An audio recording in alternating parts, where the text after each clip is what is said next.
పిల్లల జనాజా నమాజ్లో చేసే దువాలు ఉన్నాయి, మృతుని కుటుంబాలను పరామర్శించినప్పుడు కూడా చేసే దువాలు ఉన్నాయి, శవాన్ని సమాధిలో దించేటప్పుడు దువా ఉంది, శవాన్ని పూడ్చేటప్పుడు దువా ఉంది, సమాధులను సందర్శించినప్పుడు దువా ఉంది, తుఫాను నుంచి పెనుగాలుల నుంచి వీచేటప్పుడు దువా ఉంది, మేఘాలు గర్జించినప్పుడు చేసే దువా ఉంది, మరి వర్షం పడాలని కోరడానికి దువా ఉంది, వర్షం కురిసేటప్పుడు చేసే దువా ఉంది, ఆకాశం నిర్మలమయ్యేందుకు అయ్యేందుకు చేసే దువా ఉంది, ఉపవాసి ఇఫ్తార్ చేసేటప్పుడు దువా ఉంది, భోజనం చేయడానికి ముందు, భోజనం చేసిన తర్వాత,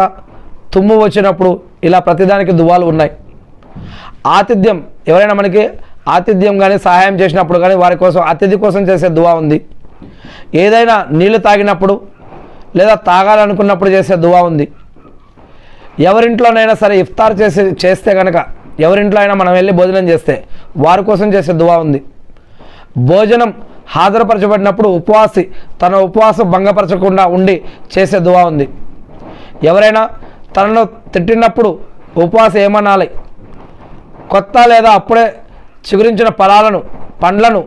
చూసినప్పుడు ఏమనాలి, దీనికి దువాలు ఉన్నాయి, తుమ్మినప్పుడు చేసే దువా ఉంది, అవిశ్వాసి తుమ్మినప్పుడు అల్లాను ఎలా స్తుతించాలి, మరి పెళ్లి తర్వాత పెండ్లి కొడుకు చేసే దువా ఏంటి, పెళ్లి తర్వాత పెండ్లి కొడుకు అలాగే ఇంకెవరైనా చేసే దువాలు, జంతువు కొనేటప్పుడు చేసే దువా, భార్యతో ఒక పెళ్లి తర్వాత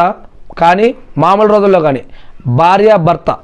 భర్త భార్య సమాగమం జరుపుకునేటప్పుడు కూడా దువా ఉంటుంది, సైతాన్ నుంచి రక్షించమని, మంచి సంతానాన్ని ప్రసాదించమని, ఆరోగ్యవంతమైన పిల్లల్ని ఇమ్మని, ఇహలోకంలోనూ సమాజ జీవితంలో ప్రళయదినంలో పరలోకంలో ఉపయోగపడేటటువంటి సంతానాన్ని ఇమ్మని,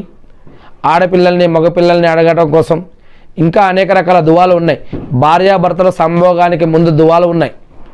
కోపం చల్లారడానికి దువాలు ఉన్నాయి, ఆపదలో ఉన్న వ్యక్తిని చూసినప్పుడు చేసే దువా ఉంది, ఏదైనా ఒక మీటింగ్లో ఒక సభలో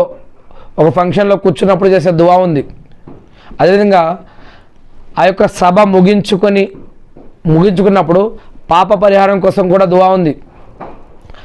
అల్లా మమ్మల్ని క్షమించుగాక అని అన్నవారి కోసం కూడా దువా చేయాలి, మీకు మేలు చేసిన వారి కోసం మనకు సహాయం చేసిన వారి కోసం కూడా దువా చేయాలి,